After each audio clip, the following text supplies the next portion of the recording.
É tempo de amadurecimento. Oh, aleluia! Glória! Lucas capítulo 22. Foi a palavra que Deus colocou no meu coração para essa noite. Verso 28 em diante. Oh, aleluia!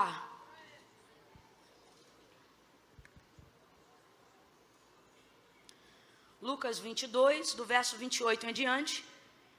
Quem achou pode dar um amém. Amém.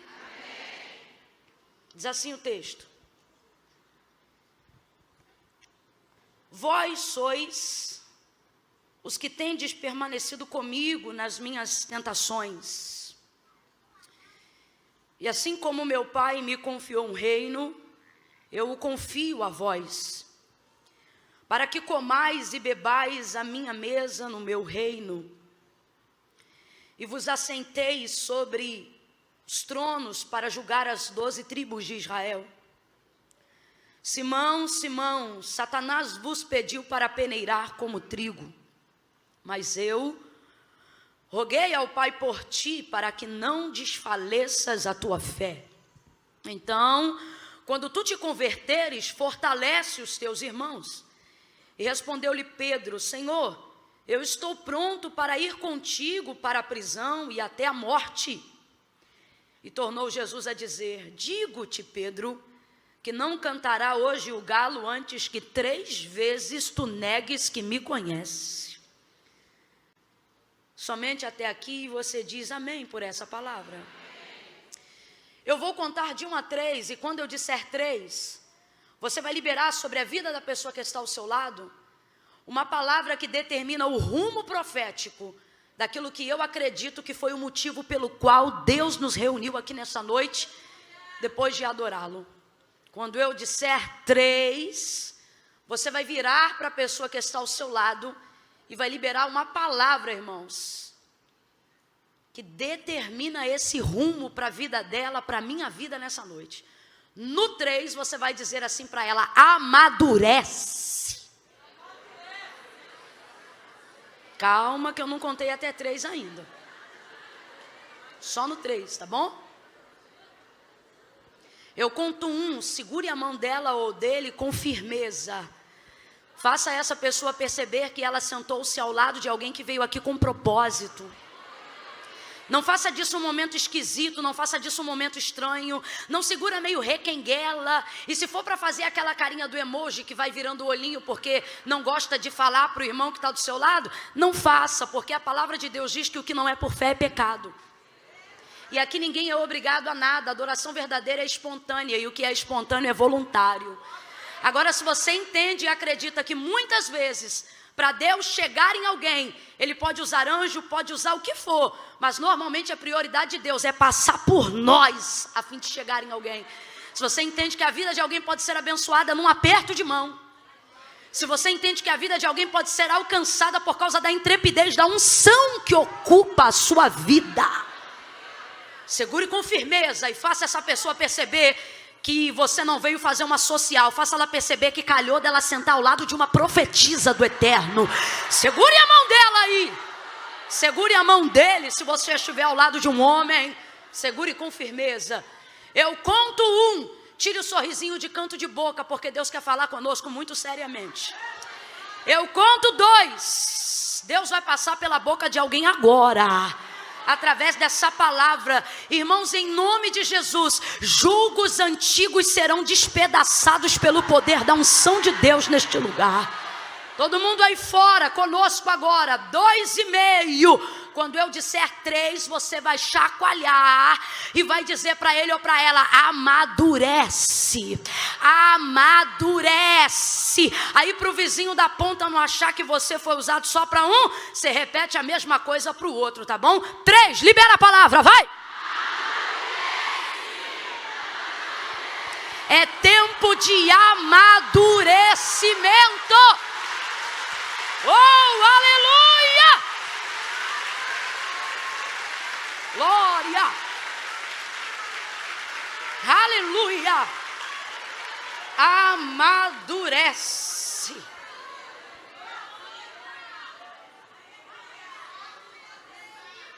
Aleluia. É basicamente isso que o Senhor Jesus está dizendo para Pedro. É basicamente isso. Basicamente isso. Deixa eu só contextualizar você. Em que momento Jesus está dedicando tal palavra a Pedro? Jesus está vivendo uma oportunidade única e última. Na verdade, está proporcionando uma oportunidade única e última aqui na terra para os seus discípulos, porque eles estão vivendo o que nós chamamos da celebração da última ceia, do seu último momento de confraternização e de intimidade só com os seus discípulos. Numa casa agora separada somente para eles, num ambiente confortável e de intimidade, Jesus vai cear com os seus discípulos. Vai passar alguns comandos, algumas orientações, conselhos e orientações finais. Eu gostaria que você se reportasse comigo a esse momento agora. Imagine uma casa acolhedora de teto baixo, uma mesa onde cabem todos juntos de uma só vez, os 12 mais o mestre, mais o Senhor, todos eles reunidos ao redor dessa mesa. Neste mesmo dia, rompendo apenas algumas poucas horas, Jesus está prestes a ser entregue à guarda romana. É nesse mesmo contexto, um pouquinho apenas depois, que Judas vai, através de um beijo, entregá-lo. Depois desse momento, quando Jesus se retira para orar com os seus discípulos no Getsemane, quando o próprio Jesus vai se distanciar deles cerca de um tiro de pedra e vai falar particularmente com o seu Pai. Você sabe que esse momento é o maior momento de agonia e de angústia da vida de Cristo aqui na terra. Não há absolutamente nenhum outro momento da sua vida ministerial, quer seja nos seus 3 anos e meio de execução ministerial, ou ao longo de toda a sua vida até os seus 33 anos, não há absolutamente nenhum outro momento que se compare a tanta angústia, a não ser o próprio momento do Calvário. Mas a angústia pior é essa do momento do Getsemane. É quando o texto vai nos revelar um fenômeno em que o suor de Jesus vai ser vertido em gotas de sangue, tamanha a sua angústia. É interessante porque, na verdade, ao longo dos 33 anos e meio de vida de Jesus, ele sabe que veio amando de seu Pai em meio aos homens, abdicou do trono de sua glória, absteve-se de todo o seu poderio a fim de cumprir toda a justiça divina e também toda a justiça terrena, a fim de cumprir um único propósito. Qual? Ser entregue por amor de todos nós, ser entregue para que a cédula do pecado que havia contra nós, que fosse rasgada, ser entregue para nos religar de volta a Deus. Durante toda a sua vida ele soube disso. Vários momentos em que Jesus está prestes a realizar algum milagre, ou depois de já ter realizado um milagre, ele normalmente diz: não conteis a ninguém que eu fiz isso. Ou ele diz: ainda não é chegada a minha hora, quando na verdade operou um milagre que Maria, sua mãe, estava acabando de pedir acerca do primeiro milagre que foi realizado nas bodas de Caná. E qual é a hora? De que hora ele estava falando? Ora, ele falava do seu momento de morte de cruz. Ele entende que toda a sua vida terrena, que toda a sua vida carnal, que toda a sua vida humana, ela estava caminhando para um momento em específico. Essa era a hora. Agora veja, a angústia que envolvia Jesus, ela era tão grande no Getsemane, que mesmo consciente de que toda a dedicação da sua vida, durante os seus 33 anos e meio, culminaram para a realização desse momento. Ora, se durante todo o tempo essa hora ainda não tinha chegado, pois bem, chegou a hora, e mesmo consciente disso, ele vai orar, e ele vai dizer: Pai, se possível for. Isso leva a gente a entender o nível de angústia. Tem coisas que, por mais que você tenha consciência de fazer, por mais que você saiba o dia e a hora, o momento de fazer, nada tem o poder de te livrar emocionalmente do trauma que é fazer aquilo, da dificuldade que é fazer aquilo. E isso fica isso fica confirmado no comportamento de Jesus. Consciente de tudo isso, mesmo assim vai chorar. Consciente de tudo isso, mesmo assim vai pedir ao Pai. E por que ele pede? Porque o Pai sempre ouve tudo que ele pede. Mas nesse dia o Pai vai ouvir, mas este pedido em especial não será atendido. E é por isso até que ele continua a oração dizendo: meu pedido é esse, porém, sobretudo, todavia, seja feita a tua vontade.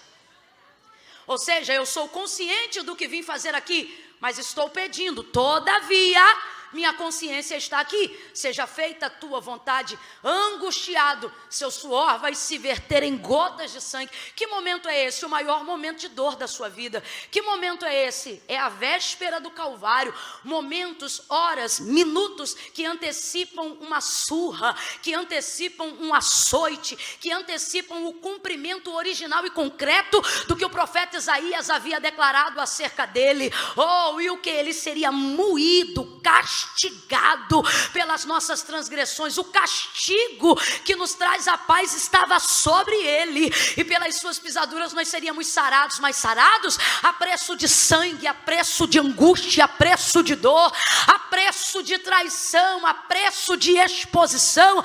Sangue inocente, tudo isso vai acontecer. Uma coroa de espinhos vai ser tecida e vai ser colocada na sua cabeça. Uma cana vai ser colocada em sua mão. Mas antes de olharem ele como exposição de vergonha: ai, você não é rei? Então toma coroa. Ai, tu não dizes ser o rei? Então toma o cedro. Mas na verdade é uma coroa de espinhos, é uma cana. O texto diz que pegam esta cana e antes de obrigarem ele a segurar, primeiro dão com ela na sua cabeça, aonde já tinha coroa de espinhos, e pá! Violentamente o agridem, e o seu sangue começa a ser extremamente derramado. Vai carregar a cruz que era a sentença do nosso pecado. Oh, como Jesus vai sofrer. Agora veja, tudo isso que eu acabei de relatar segue-se apenas minutos e poucas horas depois do momento que nós acabamos de ler. Que momento é esse? Esse momento é o momento que antecede tudo isso que você ouviu até agora. E esse momento, irmã Camila, qual que é? Esse momento é de comunhão. Esse momento é de festa. Esse momento é de celebração, de confraternização. Agora, Jesus dá uma aula para nós de controle, equilíbrio, domínio próprio. Por quê? Ele sabia ou não sabia tudo que ele passaria depois desse momento de ceia?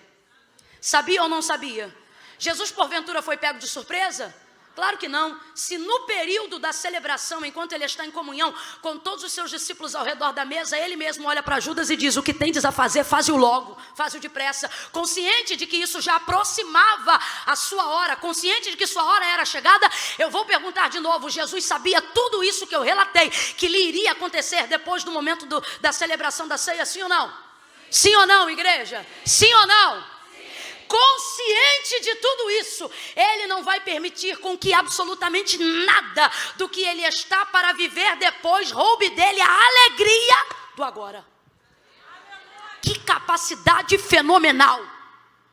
Agora, essa não é uma capacidade apenas de Cristo, mas uma capacidade que foi compartilhada aos homens. Se assim não fosse, o próprio Cristo jamais teria compartilhado conosco o seguinte ensinamento: não cuideis de andar ansiosos por coisa alguma. Há uma capacidade em nós para que nós possamos fazer o que Jesus está fazendo nesse momento. O que Jesus vai fazer? Agora, no seu momento de celebração, ele vai aproveitar esse momento para dar alguns conselhos finais, para dar algumas orientações. Afinal, ele, na sua natureza humana, vai se ausentar. E você sabe que 3 dias é o suficiente para quem não está estruturado se afastar daquilo que aprendeu. A maior prova disso é que uma das primeiras realizações depois de Jesus, depois da ressurreição de Jesus, é ir de encontro aos discípulos de Emaús. De que discípulos são esses? Discípulos dos quais o próprio Jesus, antes de ser crucificado, já havia dito: ficar em Jerusalém. A ordem era para ficar em Jerusalém, não importa o que acontecesse, mas Jesus já vai ter que vir da ressurreição, tendo que buscar esses 2 que estão saindo da direção e do comando que ele havia dado. O próprio Jesus vai demonstrar momentos de descontentamento, não com a sua liderança, mas com a maneira deles aprenderem. Vez ou outra ele dizia: vocês são tímidos. Vez ou outra ele usava os discípulos como exemplo da geração. Oh, geração incrédula, até quando vocês me terão convosco? Ele estava dizendo: até quando vocês vão negligenciar a oportunidade de aprender comigo? É como se Jesus dissesse: se vocês estão tímidos agora na minha presença, o que será de vocês na minha ausência? Então Jesus vai aproveitar esse momento de celebração agora para dar alguns comandos finais. Jesus vai falar sobre a manifestação do seu reino. E eu acho que dentre muitas coisas que fazem ele ser Deus, essa é uma das que me chama a atenção. Qual? Perceber que somos falhos, perceber que temos pontos de negligência, perceber que temos pontos de erro, mas ainda assim não nos destituir do comando que ele nos deu. Por quê? Porque na verdade não é que ele acredita em nós, é que ele acredita nele. É que ele acredita no investimento dele, no poder do nome dele, no ensino dele. Por que eu estou dizendo isso? Gente, dá uma olhada rápida entre os discípulos. E como diz o próprio Augusto Cury, olhando rapidamente por cima, você vê um sanguíneo, você vê um outro bipolar. E Jesus está entre todos eles, sabendo que um deles é o traidor e ainda assim consegue chamá-lo de amigo. Jesus está sendo hipócrita, leviano, sagaz? Não. O que Jesus está dizendo? Aquilo que você faz contra mim não muda quem eu sou para você. Amigo.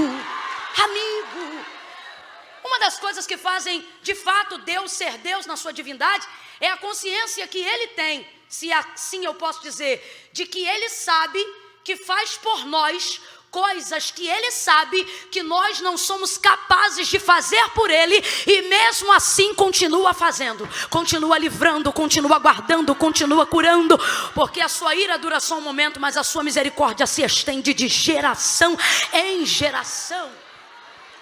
Participando desse momento agora com seus discípulos e dando esse comando, Jesus vai dizer: olha, como meu pai me confiou um reino, eu confio esse reino a vós. Jesus não permite com que aquele momento seja destruído no coletivo por causa do que ele vai passar no individual.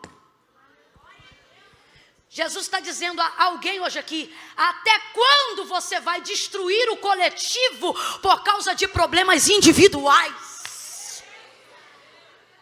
Até quando nós vamos permitir que a nossa ansiedade não domine só a gente, mas também destrua o ambiente do lar, destrua a convivência conjugal, destrua a paz do ambiente de trabalho? Consciente de que vai viver todas essas coisas, o controle está em suas mãos. E o texto diz, irmãos, agora avalia comigo esse dia. Vamos comigo lá para aquela sala onde Jesus está com seus discípulos. Ele pega o cálice, ele pega o suco da vide e ele diz assim: este agora é o meu sangue que é entregue por vós. Eu estou fazendo essa aliança com vocês. Quem é que gosta de culto de ceia? Diga amém. Quem aqui costuma ter uma roupa especial porque tem em grau mais elevado o culto da ceia? Diga eu aqui. Eu sei como é. É um culto que a gente chora mais, é um culto que a gente se entrega mais, porque a gente sabe do que está sendo lembrado. Agora imagine um culto, abre aspas, é só para você entender. Imagine um culto onde o homenageado é o celebrante. É só para você entender a oportunidade que os discípulos estão tendo ali naquele momento. Você imagina, irmãos, se por muito menos numa imagem não corpórea, mas na manifestação do Espírito, quando ele passa na igreja, já tem gente que cai de um lado, outro que chora 3 dias, outro que não consegue falar português, outro que é batizado no Espírito Santo, outro que é curado na hora, e quando alguém pergunta o que é essa doideira, você diz: Jesus passou lá no culto, rapaz, Jesus passou lá na palavra. Oh meu Deus, eu recebi uma coisa de Deus. Agora você imagina o lugar em que o próprio Jesus, sendo o Senhor, é também o dirigente do trabalho. É mais ou menos isso, é mais ou menos isso. Aí ele mesmo pega, ele diz: olha, está aqui, esse é o meu sangue que é entregue por vós. Aí ele parte o pão, e eu não sei, mas me parece que esse partir do pão é de um jeito que só quem for para as bodas do Cordeiro vai ver de novo. Porque os discípulos no caminho de Emaús andam com o Cristo ressurreto, andam com ele, falam com ele, ouvem ele, olham para ele e não identificam que é ele. Mas quando entram na casa, o texto diz que ao partir do pão um catuca o outro e diz: é ele. Que partir do pão é esse? Aí ele parte o pão e ele diz: olha, este é o meu corpo que é partido por vós.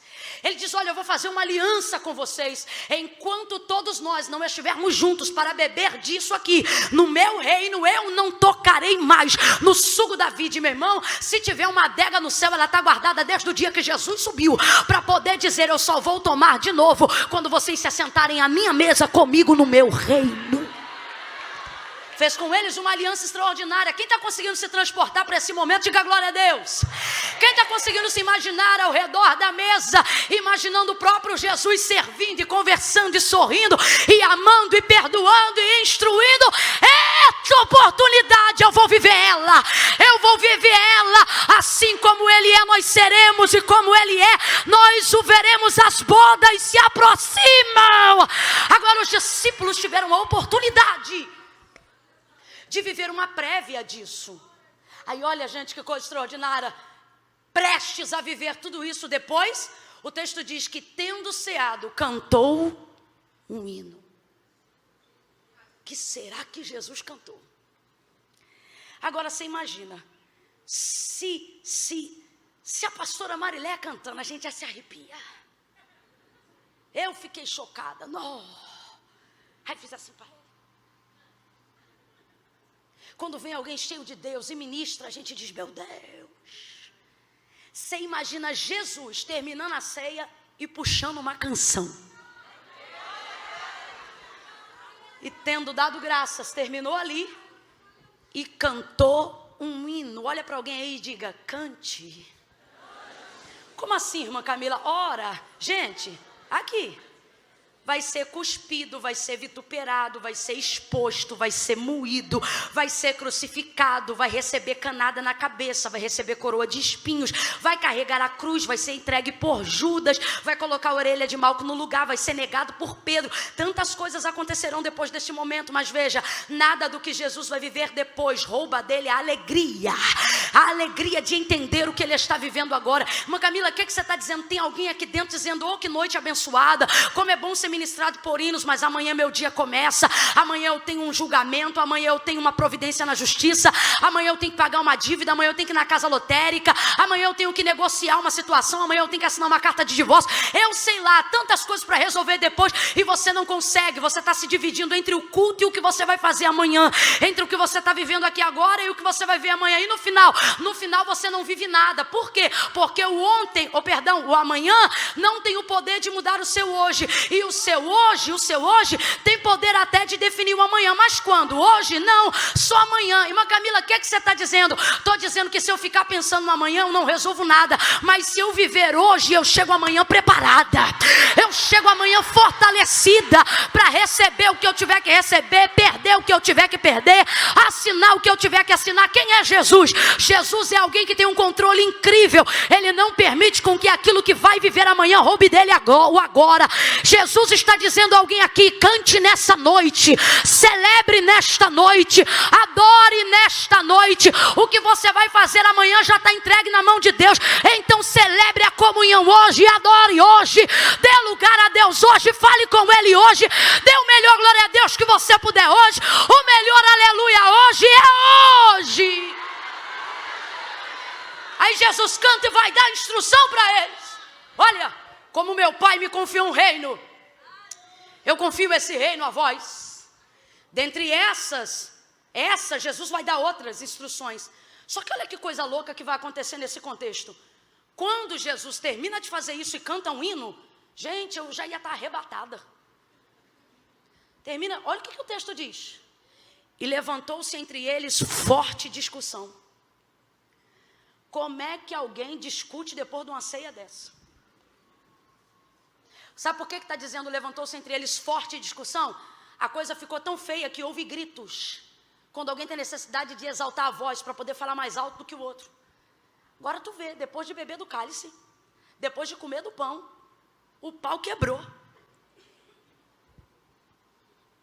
Tem gente que está em casa e quando termina o culto, dependendo de como você chega em casa, tem o mesmo espanto que eu nesse texto. A vontade de perguntar é assim, está vindo da onde?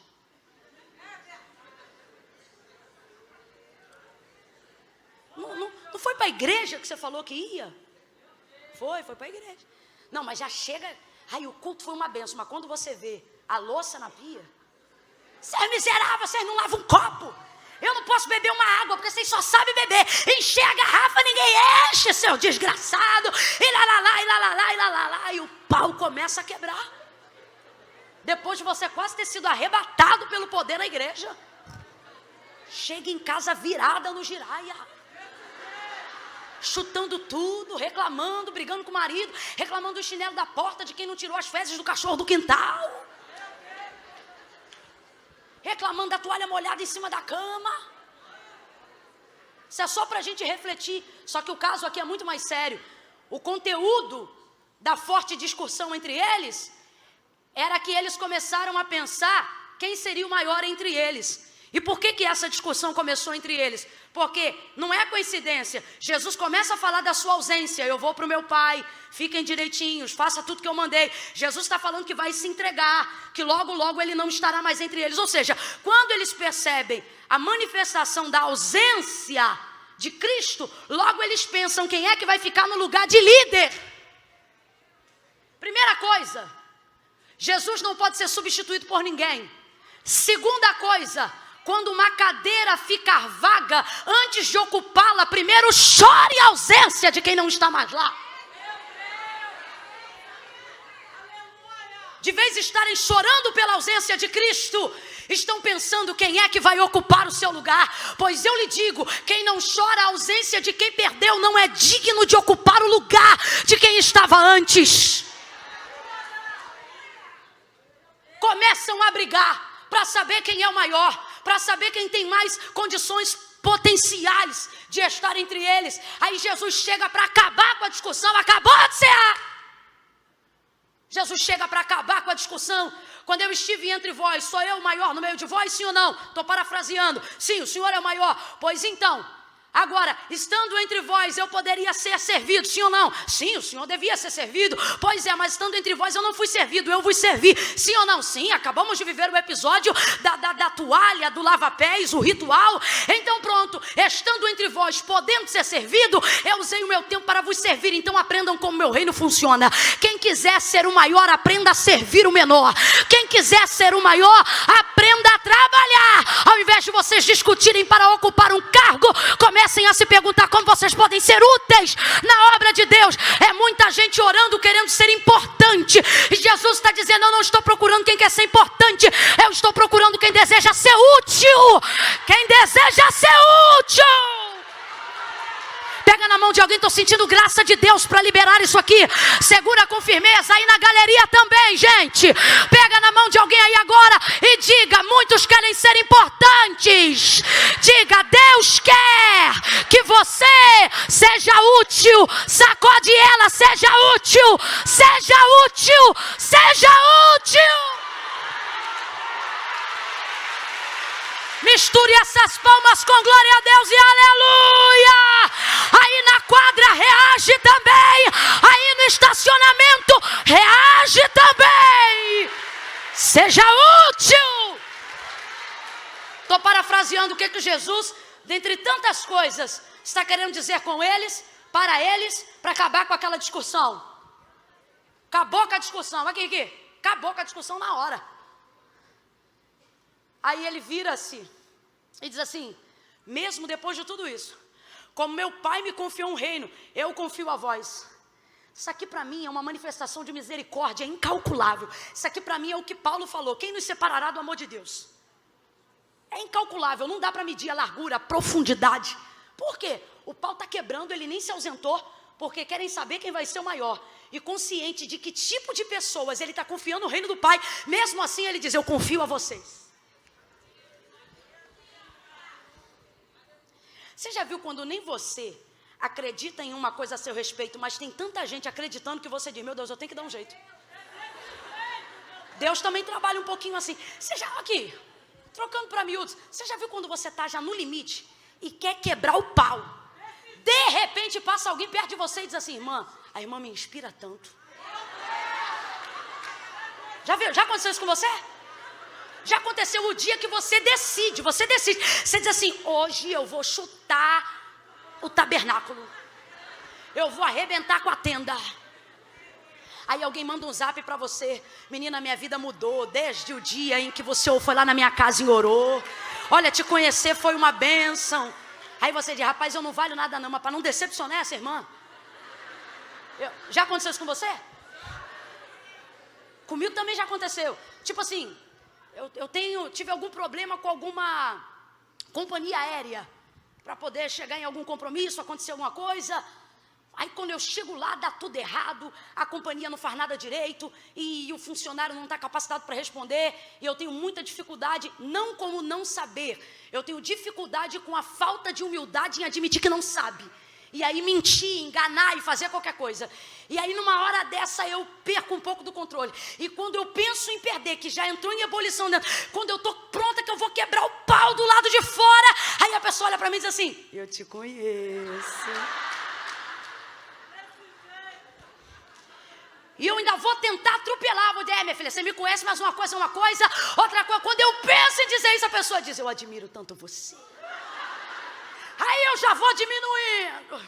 Mas ainda está aqui: a irmã é uma bênção. Aí eu já reio. Muda ou não muda? Deus também faz assim. Você diz: Senhor, não vou dar conta. Ele diz: mas eu já botei na tua mão. Você diz: Senhor, podia ter escolhido outra pessoa. E ele diz: podia, mas escolhi você. Ah, Senhor, mas vão me criticar, não vão gostar.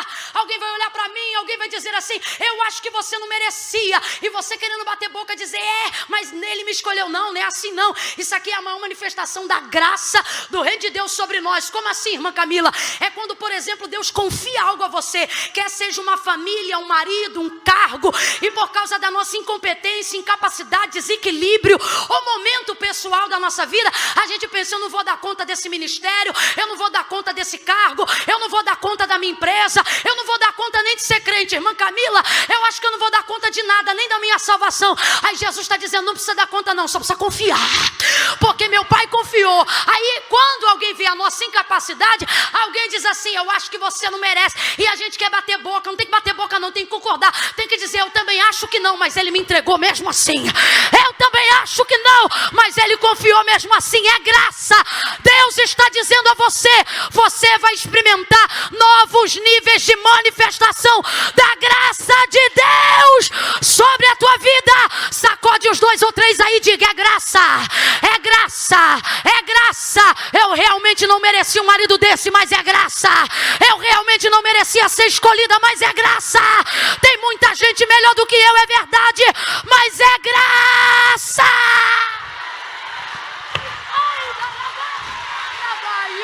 Graça! Ei, baraijo! Eleblaxande rebacandaraia! O que faz um Pedro que nega Jesus no momento mais importante da vida de Jesus, ser o primeiro apóstolo, ser o primeiro doutrinador da igreja? Graça! Vamos abolir hoje os julgamentos que temos ao nosso próprio respeito sobre os nossos méritos, porque são eles que estão destruindo a nossa capacidade de desfrutar tudo aquilo que o céu quer nos ensinar, quer nos confiar. Mesmo depois de um episódio ridículo desse, quando eu digo ridículo, é porque imagine, irmãos, o Filho do Deus vivo na celebração do ato mais solene da igreja até o dia de hoje, e o desfecho disso ser uma discussão. Jesus acaba com aquilo, promove a manifestação de sua graça e diz: olha, mesmo assim, é basicamente isso, como meu Pai me confiou um reino, eu confio a vós, eu o confio. Teu marido pode não acreditar em você, teu pai pode não acreditar em você, teu filho pode não acreditar em você. Hoje Jesus te trouxe aqui para dizer: eu confiei algo a você, e eu estou confiando este algo a você. Não transfira a sua responsabilidade de ser mãe. Eu confiei isso a você. Não transfira a sua capacidade de liderar. Eu não estou nem aí se você vai ser a melhor líder do Brasil. Eu confiei a você a capacidade de liderar esse departamento, de liderar essa empresa. Como meu Pai me confiou um reino, eu confio a vós. Só que olha que coisa interessante. Tendo dito isso, ele se vira rapidamente para Pedro e diz: Simão, Simão, quem você acha que começou a briga? Os 12 estão discutindo, mas ele só exorta de maneira diretiva um. Quem você acha que começou essa fusaca?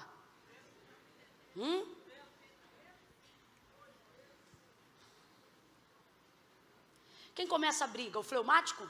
Não, o fleumático rumina. Ele segura, ele leva isso até o final do ano. O sanguíneo não leva até o final do ano, ele estoura agora. Ele cria problema para os outros para o final do ano, mas também depois perdoou, acabou. Os 12 estão discutindo, mas Jesus vai direto em Pedro. E veja, meu irmão, não sou eu que estou cortando, não. O texto está escrito desse jeito. Olha isso. Como meu pai me confiou um reino, eu confio a vós, para que comais a minha mesa no meu reino, e vos assenteis para julgar as 12 tribos de Israel. Simão, Simão, Satanás te pediu para peneirar como trigo. Aqui, ó. É assim, ó. É tipo assim, acabei a briga, dei o ensinamento e chamei o da confusão. Simão, Simão, 2 vezes. O que é isso? Despertamento. Completa para mim, chamou o nome dele 2 vezes. O que é isso? Despertamento. Simão, Simão. Pergunta aí o nome da colega, rápido. Qual é o nome dela? Agora chama 2 vezes. Despertamento, isso é despertamento. Lembra quando Marta se distraiu nos afazeres? Podia ter dito só Marta, mas não, ele disse Marta, Marta. Lembra quando em Atos, capítulo 9, entrou no caminho de Saulo? Saulo, Saulo. Jesus está dizendo a alguém aqui, eu estou te chamando, olha para mim.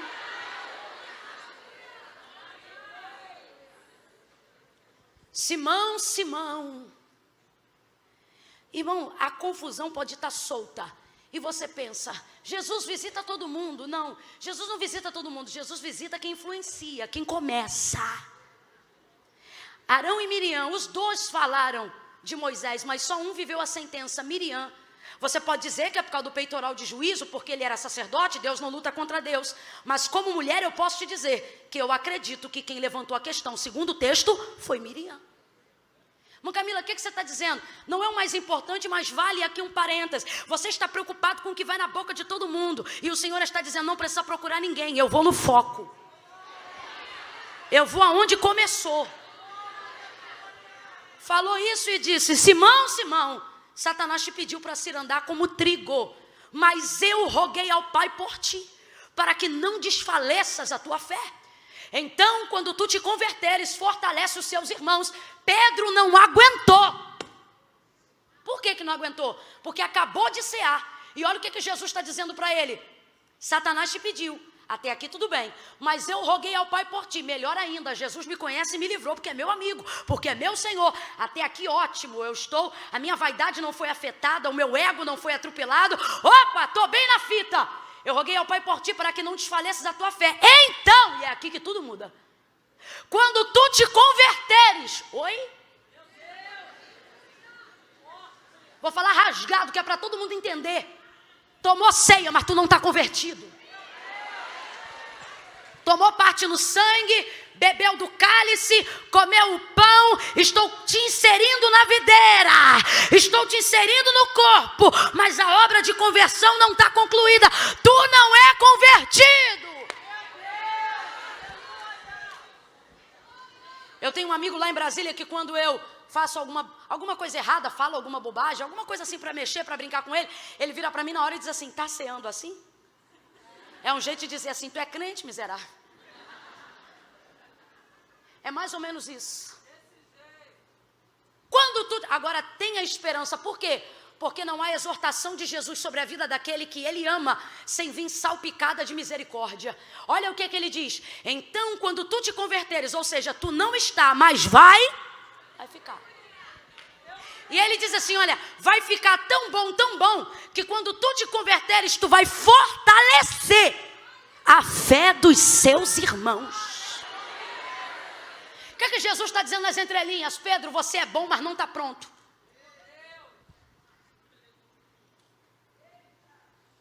Você é bom, mas não está pronto.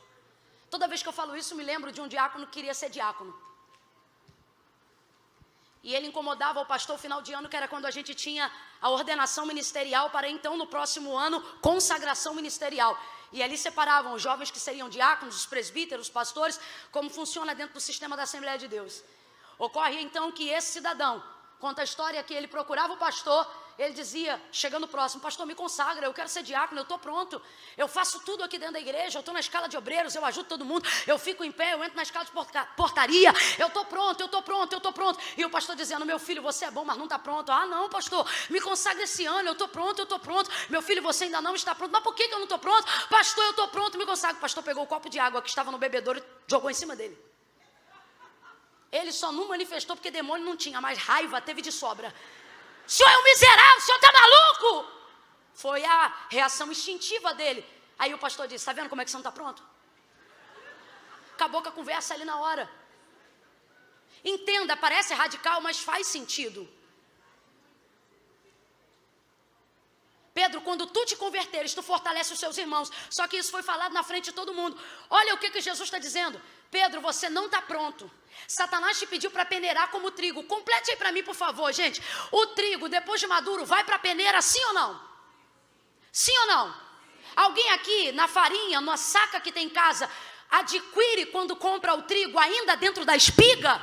Não, ele é peneirado, ele é triturado, ele é moído, ele passa pelo processo natural de quem já amadureceu. Então, complete para mim com inteligência. Trigo, depois de maduro, vai para a peneira, sim ou não? Vai para a peneira, sim ou não? É sim ou não? Vai para a peneira, sim ou não? Sim. Então, se o próprio Satanás reconhece que ele quer ser peneirado e o próprio Jesus admite, Pedro, você é trigo, eu te respondo, vai para a peneira, sim ou não? Mas ele está em processo. O que significa? Você é trigo, mas ainda não está maduro, pronto. Então eu roguei ao Pai por ti. Por quê? Porque eu não quero perder o investimento que eu fiz até em você. Que investimento? Ora, você não é joio, você é, mas não está maduro. Então eu estou aqui, Pedro, para te dizer que você é bom, para te dizer que você vai se converter, para te dizer que você vai liderar a igreja, para te dizer que você vai ser o maior apacentador que a igreja primitiva já viu, para te dizer que você vai buscar tanto que você não vai se achar digno de morrer morte de cruz como eu e vai pedir para virar a cruz de cabeça para baixo. Eu estou aqui para dizer que vai ter tanta carga de poder na tua vida que você não vai inventar que a sombra cura. É a manifestação da minha presença que vai curar as pessoas que estiverem debaixo da tua sombra. Eu estou aqui para dizer que você vai ser perito em quesitos doutrinários. Eu estou aqui para te dizer que você vai lançar fundamentos da eclésia. Mas por hora, Pedro, aguenta a pressão. Você não está pronto, meu camarada. Ele de vez ouve isso e fica, ó. Por quê? Quietinho. Porque Jesus não acha, Jesus sabe. Você tem que parar de se comportar nas suas orações, falando com Deus, e principalmente ouvindo Deus falar com você, como se Deus ou Jesus estivesse emitindo uma opinião a seu respeito. Ele não opina, ele não acha, ele sabe. Deus sabe a seu respeito coisas que você só vai descobrir de si mesmo daqui a 10 anos. Ele sabe. Se Deus chegar para você hoje e dizer assim, minha filha, você está soberba, não é opinião, é constatação. Desce imediatamente.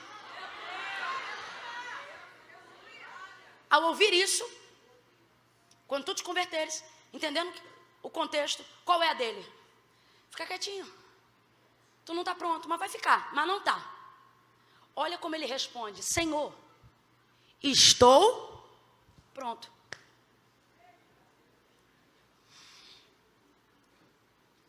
No contexto do que nós estamos ministrando aqui, o que Jesus está dizendo para Pedro é exatamente isso. Pedro, você é bom, mas não está pronto. Aí ele ouve a exortação, ele ouve, perdão, o despertamento e de vez fica quieto ou dizer amém, não. Olha como ele responde, estou pronto. Vez ou outra a gente faz isso. Quem fulano pensa que é para falar comigo desse jeito? Jesus acabou de dizer, Pedro, você é bom, mas até o que é bom, se for usado antes do tempo, estraga o que deveria ser tão bom. Quem já comeu manga de um bom pé? Um pé que você diz assim, ó, eu tive minha infância lá no cantão da estrada de Madureira, num lugarzinho chamado Marapicu, depois de Cabo Sul. Tinha várias mangueiras na rua da minha avó, tem até hoje. Mas tinha uma que ficava na casa da Tuca. A manga que dava na casa da Tuca não dava no quintal de ninguém. Era da Tuca. Qual o problema? O problema é que a Tuca bebia muito. Quando a Tuca estava bem, ela deixava a gente pegar. Se a Tuca tivesse azedada, ninguém vai pegar minha manga. E naquela época não tinha muro, era tudo cerca. O que eu já fiquei de arranhadão aqui, ó, para poder, ó, pegar manga na casa da Tuca sem ela ver. Porque eu não sei explicar. Obviamente porque a semente era muito boa da manga que foi plantada lá. Eita manga boa. Ela era gente muito boa. Não sei como está hoje, espero que já salva. Porque já abençoou muito a gente lá. Não só com manga, mas com muitas outras coisas. Era uma pessoa muito divertida. A filha dela também de igual forma. Mas quando estava azeda, estava azeda. Mas a gente queria a manga da Tuca. Vamos supor, entendendo você que o pé é bom, a manga é boa. Mas se você pegar verde, você vai desfrutar de todo o sabor que ela tem para te oferecer? Não, não vai. É exatamente isso aqui. O que você está dizendo? Crescimento não determina amadurecimento. Vamos falar a verdade aqui? Vem comigo a galera de 15 a 30 anos de idade. Fala para mim hoje, você que tem 30. Dos 18 para cá, você aprendeu muita coisa, sim ou não? Fala a verdade. Entre te oferecer hoje dinheiro, casarão, status profissional e se eu pudesse te oferecer assim hoje, ó, eu vou te fazer voltar à idade de 18 com a cabeça que você tem agora. Ah, o que você escolhia? Voltar no tempo, sim ou não? Sim ou não? Mas peraí, com 18 você já é considerada como adulta. Com 30 você também já é considerada como adulta. O que você está dizendo? Você é adulta, mas sente que ainda não estava madura. Imagina se a gente volta com...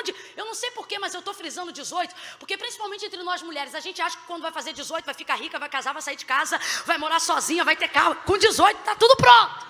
A gente cria essa ilusão na adolescência. Quando eu fizer 18 anos eu vou embora daqui, a gente grita. Vocês vão ver. Com 18 anos a gente se vê de carro, a gente se vê com... Meu Deus do céu, a gente não sabe de nada. Ai, Jesus de Nazaré. Imagina a gente com aquela desilusão amorosa com 18, mas com a cabeça de 30. Ele ia atropelar a gente?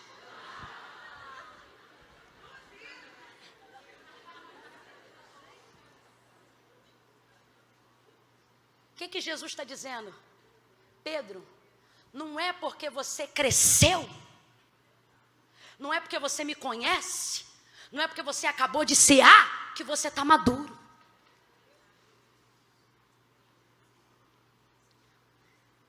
Você pode ser adulto e ainda não ser maduro. O que eu vou falar pode parecer ofensivo, eu sei que não é, mas já estou pedindo perdão antes para que não se torne.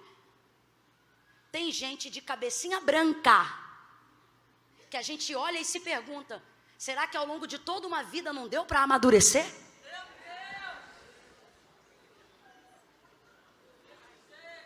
Meu Deus do céu. Por quê? Porque crescer não é sinônimo de amadurecer.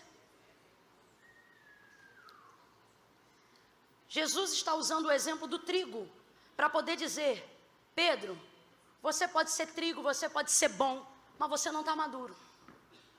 Quando você vai para Mateus 13, Jesus fala sobre o que está acontecendo aqui através de uma parábola.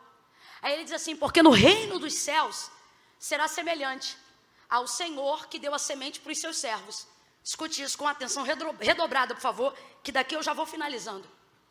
Eles foram para o campo e semearam a boa semente. Jesus conta na parábola que a boa semente chama-se trigo. Qual é o nome da boa semente? O trigo representa a vida humana no reino de Deus. O trigo representa a nossa vida. Não apenas em Mateus 13, mas por diversas outras vezes relatadas no Novo Testamento, através de contextos da agricultura que Jesus conta. Por exemplo, houve uma ocasião que Jesus passou por uma seara e ele disse assim, vocês dizem que faltam 3 meses para a colheita, mas eu vos digo, olhai para o campo e vede como já está tudo branco, pronto para a ceifa. Jesus está falando sobre as vidas serem alcançadas pela salvação do Evangelho, pela salvação de Cristo Jesus. Jesus está ensinando. Então, o homem representa o trigo, Ouve isso. Aí volta para a parábola de Mateus 13, ele diz assim: o meu reino é semelhante à parábola do semeador, que pegou a boa semente da mão do seu senhor e semeou o trigo no campo, a boa semente. Então eu vou perguntar de novo, qual é a boa semente? Os servos do campo semearam uma boa semente, trabalharam, araram a terra, colocaram uma boa semente, regaram. Só que o texto diz que em dado momento o sono lhes arrebatou. Chegando à noite, eles dormiram. O sono fala do quê? O sono fala de um processo que todos nós estamos sujeitos a passar. O momento da impotência. Por melhor servo que você seja, você não pode tudo o tempo todo. Veja, é o mesmo contexto da parábola das virgens, Mateus capítulo 25, por exemplo. O texto fala de 10 virgens, 5 loucas e 5 prudentes. Só que na hora que deu meia-noite, o texto diz que quem dormiu? As loucas ou as prudentes? Não, o texto diz que todas dormiram. A gente frisa na cabeça que é louca, porque acha que sono é coisa de imprudência. Não, a falta de azeite na reserva é imprudente, o sono é para... O que o texto está dizendo? Você não tem o controle de tudo o tempo todo.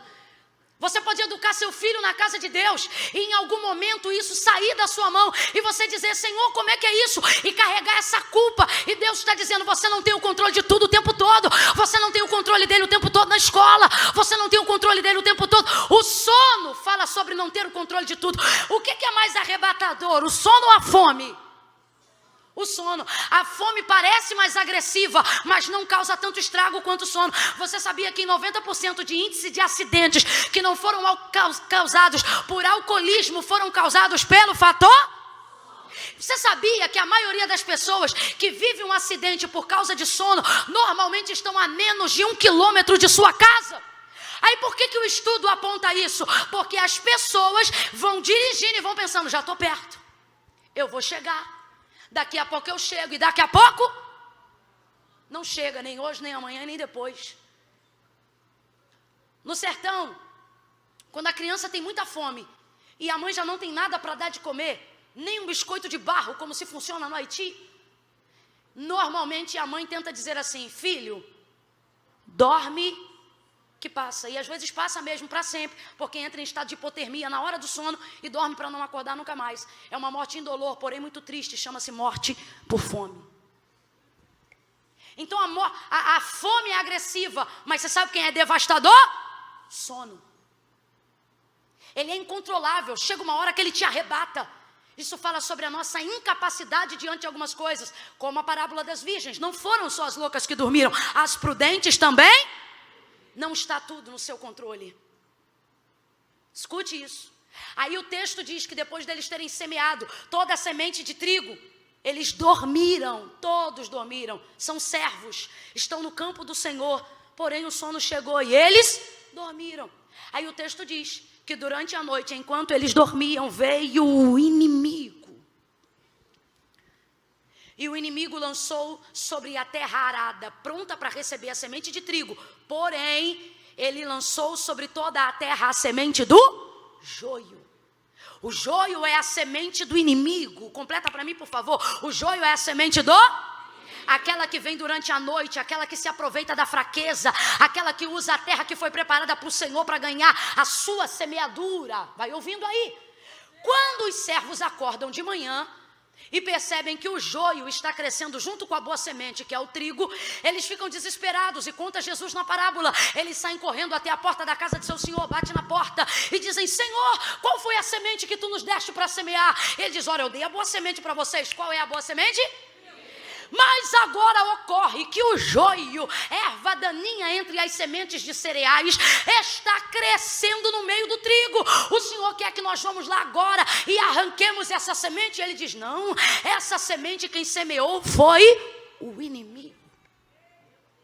Ah, Senhor, então nós vamos lá agora. Olha o zelo com o campo, olha o zelo com a terra. Não é maldade, é zelo. Só que um erro não deixa de ser um erro só porque é sincero.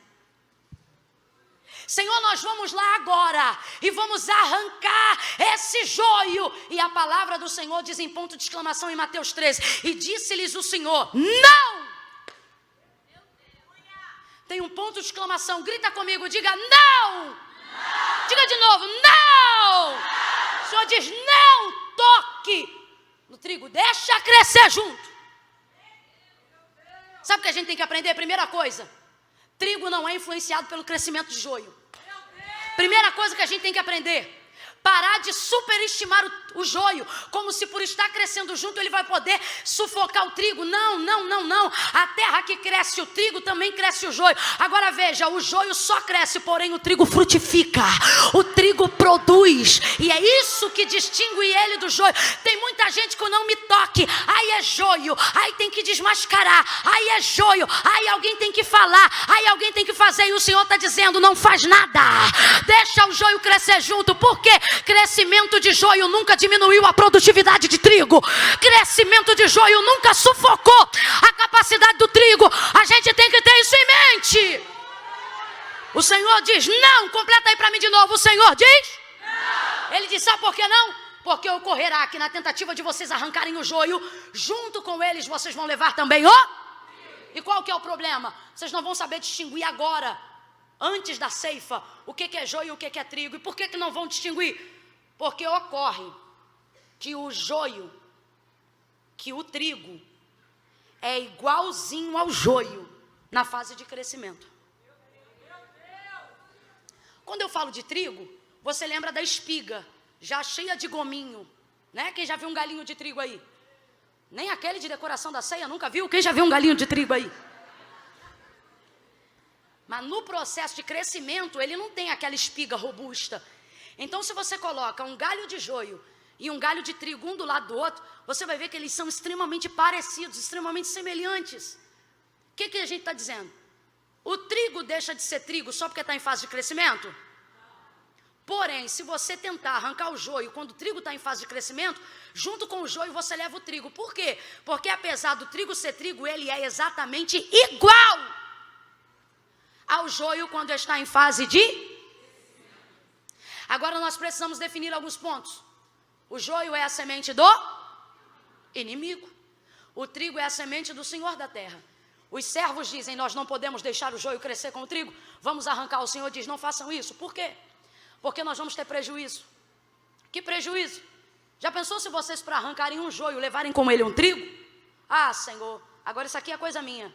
Eu tentando convencer o Senhor, ô Senhor, e se eu conseguir limpar a terra toda de joio e junto com, sei lá, 1000 feixes de joio, eu só derrubar um galinho de trigo, nós vamos ter prejuízo assim mesmo. Por quê? Porque 1000 feixes de joio são iguais a nada. Porque joio não produz, joio não frutifica, joio não carrega, joio não tem, joio só ocupa espaço. Agora, acerca do trigo, diz assim o agricultor. Disse assim o próprio Jesus e propõe assim todas as parábolas. Se você semear uma semente de trigo, se ela te devolver pouca, ela te devolve 10. Ele diz assim, 10, 20, 30 e até 60 e até 100 por... Está dizendo o seguinte, a semente do trigo ela é tão boa que para ter trigo você só enterra uma, mas ele vai te devolver. Se te devolver pouca, ele te devolve no mínimo 10. Por isso que o agricultor quer semear trigo, por isso que a vida do homem vale a pena.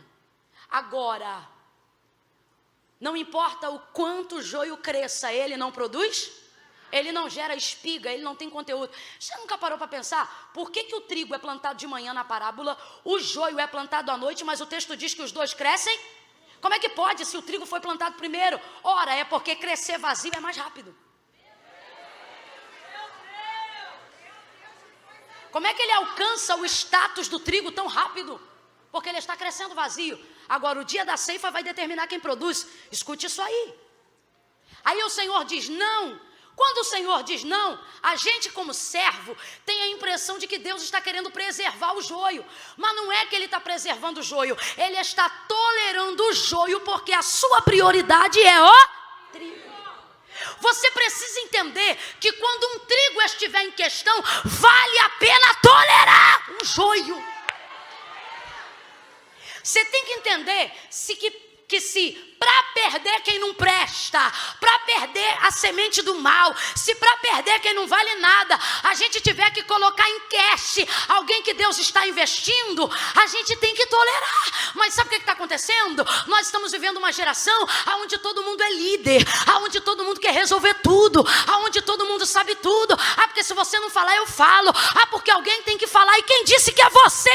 Tem uma coisa que não mudou. O quê? Ele ainda é o Senhor da terra. E não há vontade, não há zelo, não há serviço que eu como serva queira fazer que venha descumprir o princípio da liderança do Senhor.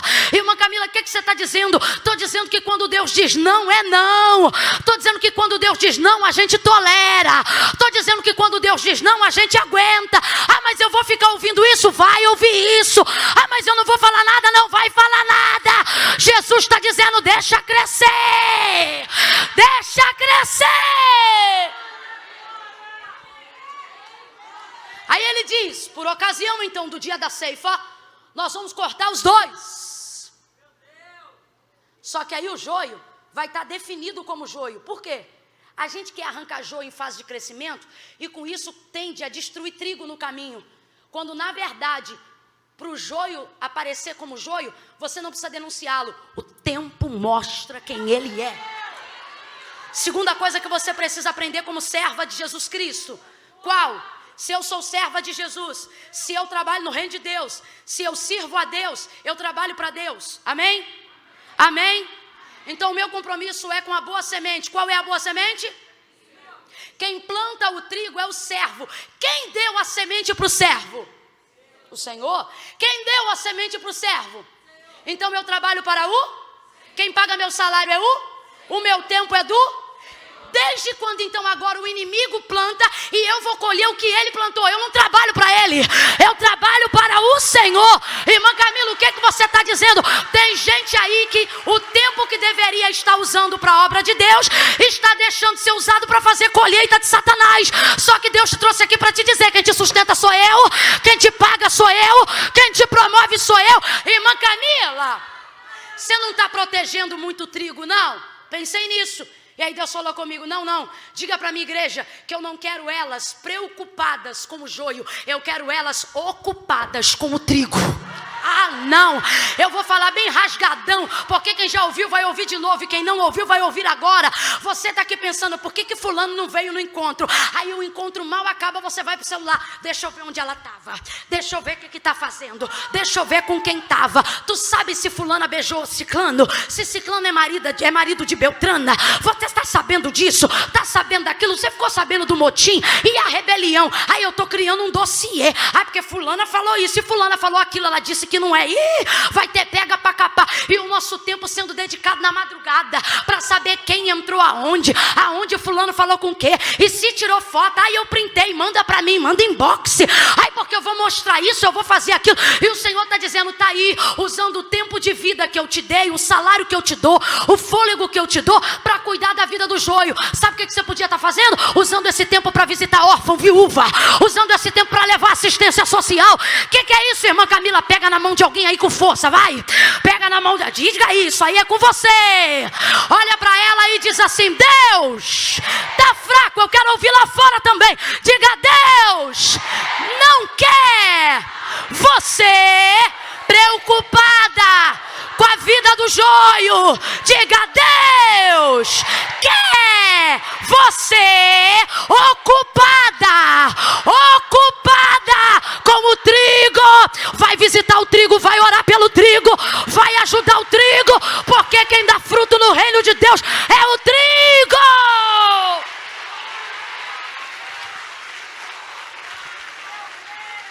Mas ninguém vai falar que ela é joio. Você acha que só você sabe? Não, vou falar, Deus está mandando, eu vou falar. Você está com um negócio te comendo aqui dentro, dizendo, porque um negócio que já vazou, e você sabe que vazou, e você acha que vazando só você sabe? O Senhor está dizendo, tira a tua mão.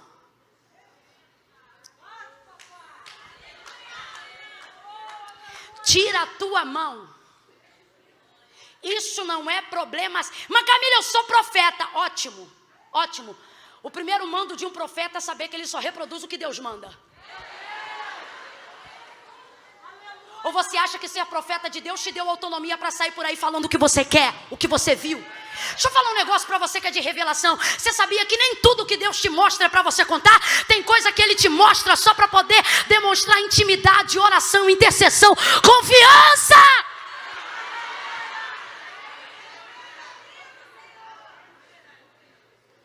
O Senhor está dizendo na parábola, não. O que Ele está ensinando? Para de usar o tempo que eu te dei para cuidar das minhas coisas, para cuidar das coisas que Satanás está plantando. Vocês não trabalham para eles. Desculpa, mas eu vou falar rasgado. É como se Deus estivesse dizendo, você não trabalha para eles, vocês trabalham para mim. Mas vocês estão pegando o tempo que eu dei para vocês para poder cuidar da vida do joio. Mas sabe qual é o problema?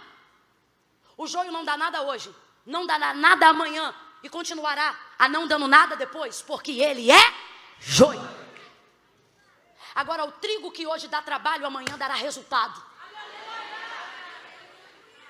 O trigo que hoje parece com joio, vai mostrar com o tempo que não é joio, que ele é.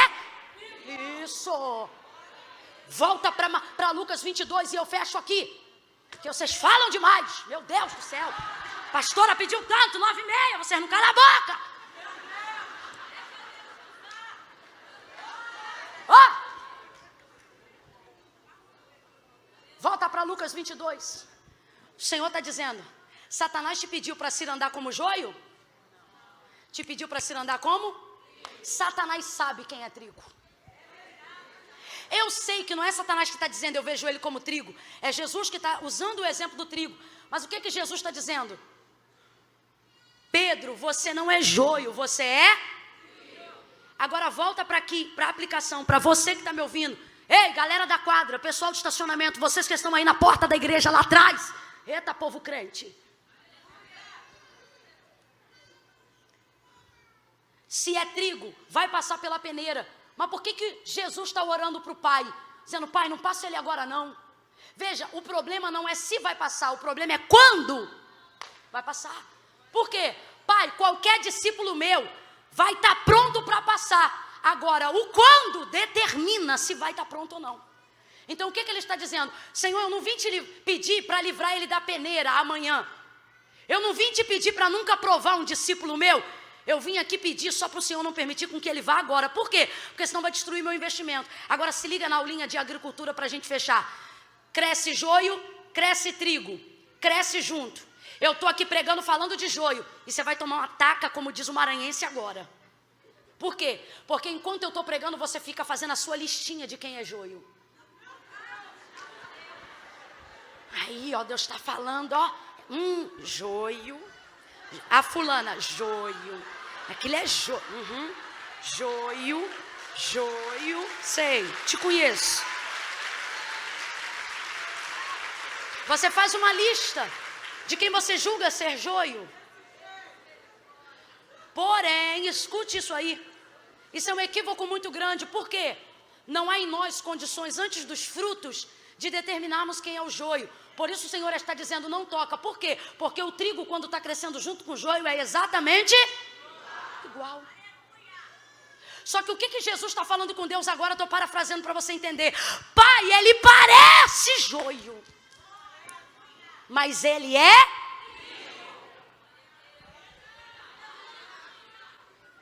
Tem gente, enquanto eu estou pregando, enquanto você faz a lista do joio, você diz assim, joio, joio, joio. E Deus te trouxe hoje aqui para dizer na tua lista, trigo novo, trigo novo, trigo novo, trigo novo, trigo novo. Ai, esse marido bebe muito, só pode ser joio. O Senhor está dizendo, trigo novo. Ai, porque esse filho é muito rebelde, só pode ser joio. E o Senhor está dizendo, trigo novo. Ai, porque essa vizinha me perturba muito. E o Senhor está dizendo, novo dá trabalho, mas maduro vai te prosperar. Maduro vai te fazer crescer. Por que Jesus está intercedendo? Porque novo. Novo, Pedro, é irritante. Novo, Pedro, é sanguíneo. Novo, dá trabalho. E você está dizendo, não é possível que é joio. Deus me trouxe hoje aqui para te dizer, realmente não é. É trigo novo. O problema é que o trigo, quando é novo, é igual.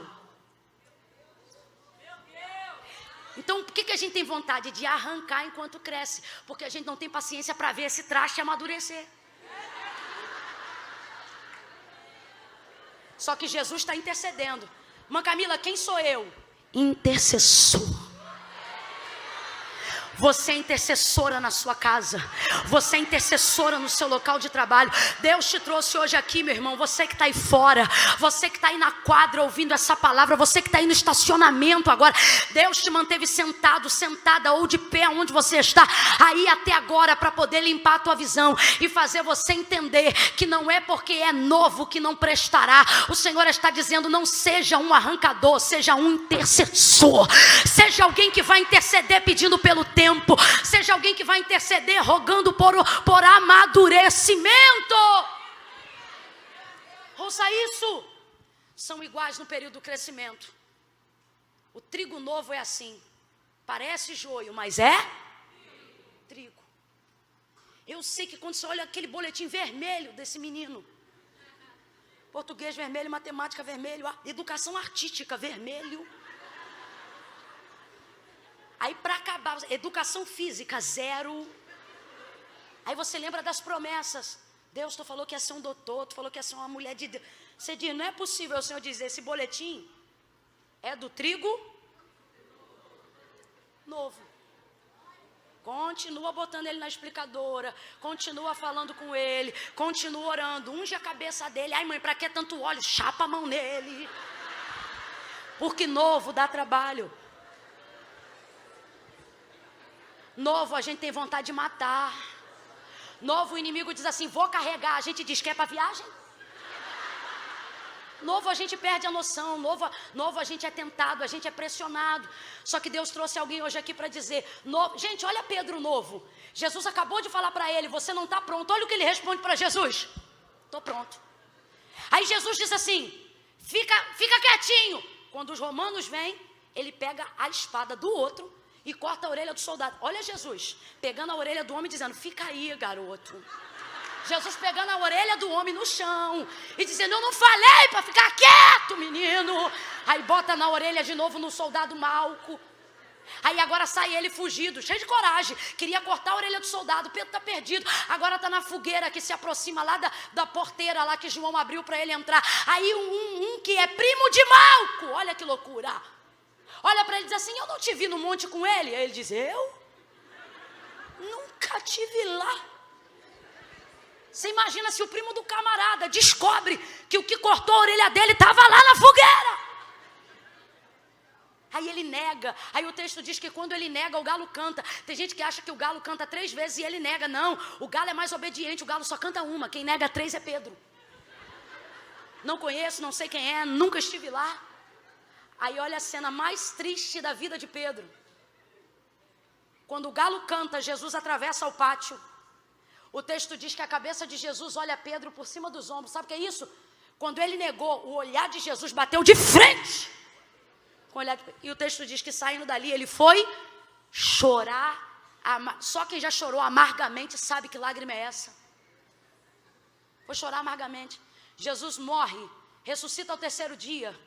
Vai visitar Pedro. Período de dor também é período de amadurecimento. A alegria é muito boa, mas não ensina metade do que a gente aprende no período do luto, da dor, da tristeza, da enfermidade. Volta Jesus para Pedro. Pedro, tu me amas? Eu amo, Senhor. Pedro, tu me amas? Eu amo, Senhor. Aí aponta meio que para João, que vive colado, e foi com ele até o Calvário, e diz, tu me amas como estes me amam? Aí ele não responde, eu te amo, ele diz, tu sabes que eu te amo. O que isso aqui significa? Tu sabes que apesar do que eu fiz, eu te amo. Engraçado, sabe o que Pedro está dizendo? Eu reconheço que eu não estou pronto, mas eu te amo. Aí Jesus faz o quê? Dá 3 meses de disciplina para ele, é isso? Bota ele no último banco, é isso? Promove ele na hora. Apacenta.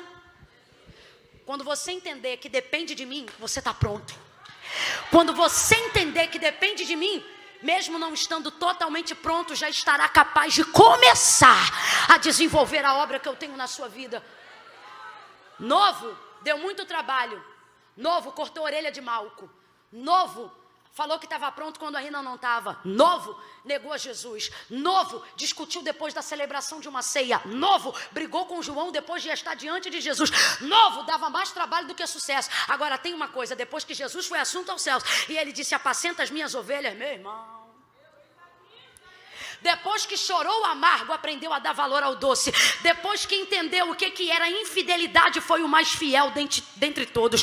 Depois que passou por esse processo, chegou o dia da peneira, Pedro.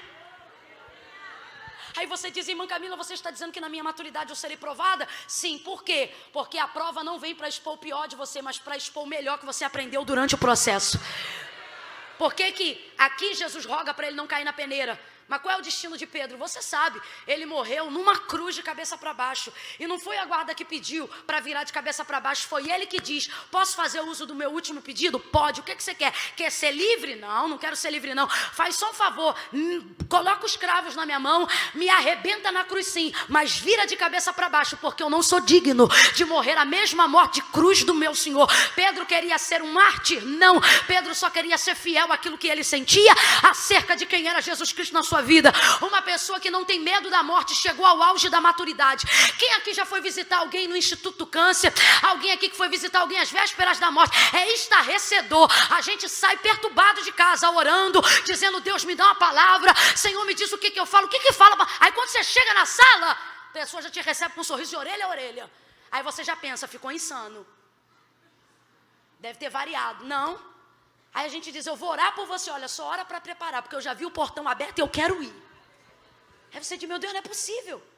Gente, estou falando aqui mentira? Nunca teve essa experiência? Que Deus te dê então uma.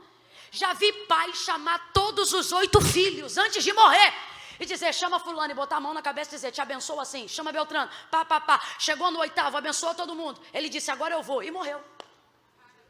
Que nível de maturidade é esse? Aonde Deus pode chegar para um Moisés e dizer: tá vendo aquele monte? Sobe ali, morre ali. Olha que loucura. Aí o texto diz: e ouvindo Moisés ao Senhor, subiu e morreu ali, aonde? Onde Deus havia mandado. Uma das coisas que a gente vê da maturidade é que o que a gente tinha medo nos 18 não significa mais nada dos 30 para frente. Por exemplo, opinião pública. A gente vive a nossa vida tentando se remontar para poder fazer o que todo mundo quer, para agradar o que todo mundo pensa, para ser popular na escola, para ser carismática no trabalho, para ser bem-sucedido no ministério. Aí chega um ponto da maturidade que não importa mais o que o outro pensa de você, porque você reconhece os valores que tem, independente dos padrões sociais. Aí nessa época você vai aguentando um tipo de tranquilidade. Por quê? Porque você percebe que não depende mais do que tem para você ser quem você é. Você sabe quem você é. Quando é que um trigo estava pronto para ir para a peneira? Quando ele se soltava da casca.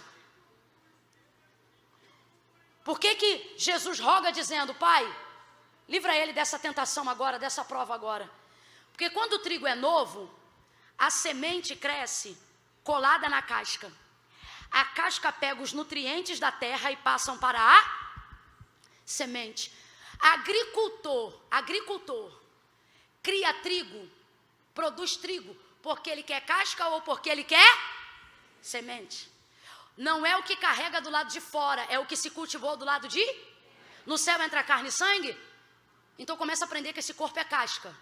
Escute isso. No período do crescimento, todo indivíduo acredita que para ele ser quem é, ele precisa ter. Qual é a sede da sociedade? Ter. Porque quanto mais eu tenho, mais eu provo quem eu sou.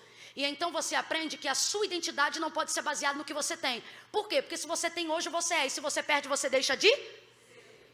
Então a gente aprende no cristianismo que você não é o que você tem. Jó, Satanás diz: deixa eu provar ele.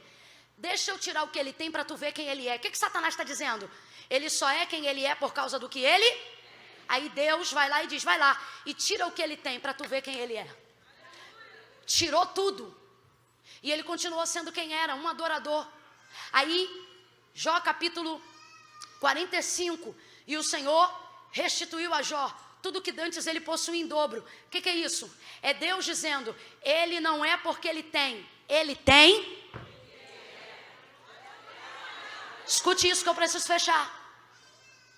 Ao longo da nossa vida, amontoamos o que achamos que precisamos ter para olhar para a sociedade e dizer: veja o que eu tenho, eu sou. E isso é muito perigoso, Porque o que temos do lado de fora é casca. A vida do homem é um sopro. Aí você diz, irmã Camila, o que você está dizendo? Estou dizendo que todo crente a quem Deus vê que tem amadurecimento permitirá a provação. Mas não é para te massacrar. Ocorre então que se você for provado antes do tempo, o Senhor da terra perde o investimento. Quando a peneira, quem me ouve diga amém. Quem está comigo diga glória. Quando pega um trigo novo e coloca na peneira, a peneira serve para arrancar a casca, para ferir a casca. Ou seja, para soltar a semente. Só que o trigo novo ainda tem a semente colada na... Se a peneira arrastar a semente, a casca, e a semente estiver colada na casca, ela não vai só ferir a casca, ela também vai ferir a... Se você fere a semente antes dela estar madura, ela apodrece e ela não entra no celeiro. E uma semente podre pode apodrecer as outras. Então o que ele faz? Deixa amadurecer. Olha o que acontece quando amadurece. Se você pegar uma espiga de trigo madurinha e sacudir ela, você vai ouvir um barulhinho. Sabe que barulhinho? De uma semente que está solta da casca. Aí, o que é isso? Solta da terra. Solta da dependência das coisas daqui. Solta da necessidade do que pensam de mim, do que acham de mim. Solta da aprovação coletiva. Solta da dependência de querer construir a minha identidade baseada no que eu tenho. Ah, se eu tiver carro eu sou poderosa. Ah, se eu tiver carteira de habilitação eu sou independente, balela. Tudo isso é a construção do que você é e não é o inverso. Se você é, você vai ter. Não é tendo que vai fazer você ser quem é. O que ele vai ver? Ele vai ver a semente solta da casca. Então eu vou perguntar de novo, igreja. Quando o céu investe na gente, é para poder investir na casca, no corpo? Não, isso é um sopro. Hoje a gente tem, amanhã a gente não tem. Agora o que ele está dizendo? Quando tiver madura, aí solta da casca. Aí a peneira que vem para castigar, ela pensa, eu estou castigando, mas não está castigando, ela está ajudando. Por quê? Ela vem para poder libertar a semente. Ela vem para poder dar a semente para o agricultor. Irmã Camila, o que você está dizendo? A prova, a tentação, ela não pode vir antes. Para quê? Para não me machucar, mas também não pode deixar de vir depois. Por quê? Porque ela vem para mostrar que todo o investimento que Deus fez em mim foi válido até aqui. Ela vem para mostrar que esse momento, e Deus está dizendo a alguém aqui, esse momento você está sendo tentada para expor o pior de você. Tem alguém te catucando doido para ouvir você soltar um palavrão. Tem alguém te perturbando para ouvir você dizer, tá bom, então não quero mais nada, e sair da casa de Deus. Só que o Senhor está dizendo, eu roguei ao Pai por ti até hoje. Chegou a hora de você se soltar dessas coisas e mostrar que essa aprovação não veio para extrair o pior de você, mas para mostrar todo o investimento que Deus fez em você até aqui. Pega de novo na mão dela, vamos orar junto agora. Pega de novo na mão dela. Pega bem firme, galeria, todo mundo, quadra, junto agora, ninguém de mão solta, estacionamento, todo mundo, segura a mão de alguém aí agora onde você está, segure a mão desta pessoa. Oh meu Deus, oh meu Deus, diga para ela, amadurece. Agora olha para ela ou para ele e diz, e solta dessa casca. Sacode um pouquinho para ver se você já ouve o barulho de quem está solto, o barulho de quem está amadurecendo. Deixa eu ver o barulho de quem canta mesmo quando sabe que está sendo provado, o barulho de quem dá glória a Deus mesmo quando sabe que está sendo tentado. Ai meu Deus, eu estou sentindo graça de Deus. Cadê aquele moço que toca aqui? Vem cá, moço, toca aí alguma coisa bem forte. Cadê o menino da bateria? Isso, toca alguma coisa, vai trazendo alguma coisa aí agora. Eu sei que eu pedi para você segurar a mão e ficar sentado, mas eu não estou aguentando. Eu queria ver isso aqui igual um campo de trigo. Bota ela de pé aí agora. Bota a bolsa no banco, tá, filha? Não é hora de ir embora não. Ai, irmã Camila, mas deu 10 horas. Então fosse embora quando deu 9h30. Ficou aqui até agora, amadurece. Fica solta. Fecha o corredor. Segura a mão de alguém aí. Você aí fora, fica de pé. Segura a mão de alguém. Olhe para essa pessoa e diga, essa peneira vai mostrar o melhor de você. Essa prova vai mostrar que você cresceu. Esse momento vai mostrar que você amadureceu. Essa tentação vai mostrar que você não é mais uma menininha, uma garotinha. Ela cresceu. Ela cresceu. Eu ouço o céu aqui. Você ainda chora dentro do quarto e você diz: Senhor, eu acho que eu não cresci. E o Senhor está dizendo: cresceu, porque antes você chorava na internet, agora você chora no lugar certo. Eu ouço o céu dizendo: ela cresceu. Ela cresceu. Ela amadureceu.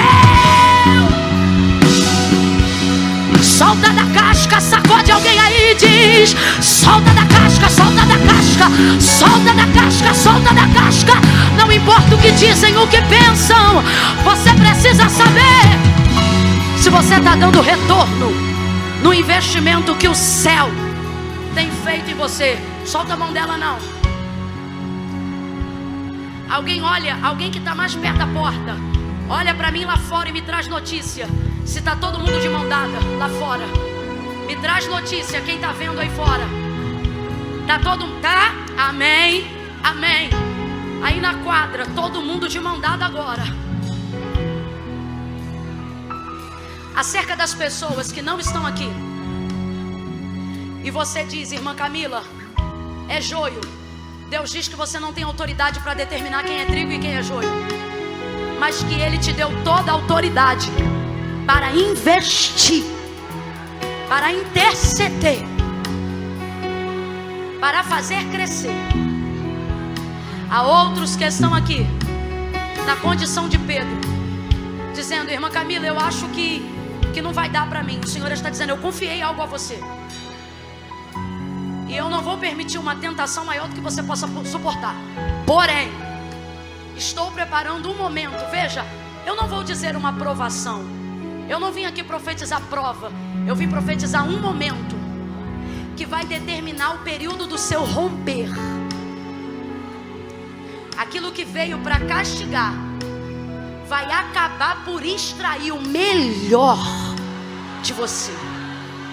Aquilo que veio para ferir vai acabar por expor todo o investimento que Deus fez em sua vida até o dia de hoje.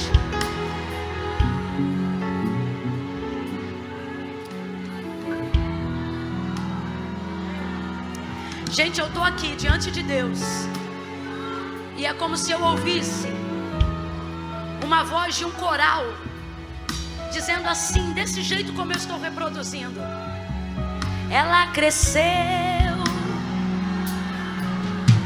cresceu, olha ela lá, ela cresceu.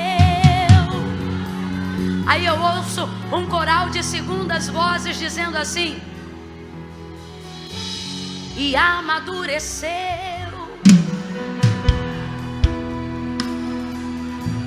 Você vai crescer, e não vai ter só estatura, vai ter também robustez. Você não vai ter só títulos, você vai ter coisas que respaldam os seus títulos. Você não vai ter só cadeiras, você vai ter autoridade para se assentar aonde Deus te colocar. Oh! Amadurece, amadurece, amadurece. Sacode alguém e diz: amadurece. Cresce e amadurece. Solta dessa casca. Quando alguém perguntar assim para você: menina, você não sabe o que falaram de você, você ficou sabendo? Você vai dizer: fiquei. E isso não te machucou? Você vai dizer: não. Por que não? Porque só feriu a casca, só bateu na casca. Ninguém vai destruir o que Deus está investindo em mim. Ninguém vai destruir o que Deus está construindo dentro de mim. Solta da casca, solta da casca. Para de usar o seu tempo para para cuidar do joio. Quando alguém olhar para você e perguntar: menina, tá sabendo do joio? Você diz: não tô. Tenho andado ocupada demais como trigo. Tenho andado ocupada demais fazendo a vontade do Senhor, trabalhando para o Senhor. E para fechar, no cultivo antigo, não solta a mão dela não. No cultivo antigo funcionava assim: eles iam para a região oeste da cidade. Era onde o vento soprava mais forte. E era lá que eles faziam a separação da casca e do trigo, bem como também lá que queimavam o joio. Quando eles colhiam tudo junto e colocavam na peneira, olha que coisa interessante, está assim nos livros de história e em todos os livros da agricultura de Jerusalém e Israel. Canto oeste da cidade, literalmente é onde o vento faz a curva. É onde passa o vento mais forte, o vento de retirada, o vento que vem de cá e leva o que está aqui para lá. É assim, ó. Aí eles iam para a curva da onde ficava o vento, craquelavam a semente, colocavam na peneira. Por eles estarem na região do vento oeste, olha o que acontecia. O trigo tem semente, quem tem semente tem peso. Quem tem semente tem fruta. Aí olha o que acontecia. Raspou na peneira, né? Arrancou a casca, ficou a semente. Aí olha o que fazia, tanto com a casca quanto com o topo do joio. Quando jogava para cima, quem estava passando? O oeste, o vento oeste. É aquele que vem de lá, pega o que está aqui e joga para longe. Aí volta para a peneira, joga aqui, faz assim. A peneira arranhou a casca, arrancou a casca, só ficou a... Só que na peneira, quando você olha, tá tudo confuso. Tá semente, tá casca, tá tudo junto. E o que vai separar o que fica do que vai? Aí eles iam para lá, sabe por quê? Faziam assim e jogavam assim, ó. Quando jogava, quem estava passando? Aí a casca fazia assim, ó. Só que a semente tem peso. Aí quando ela voa, quando ela subia, o vento faz assim com a casca. Leva a casca. Leva o topo da cabeça do joio. Mas o texto diz que o vento passa e a semente de novo no mesmo lugar e vai para o celeiro. O Senhor está dizendo: eu estou investindo em você. Vento nenhum vai te levar, prova nenhuma vai te levar, dificuldade nenhuma vai te arrastar. Segura a mão dela, segura a mão dele e diz: solta da casca.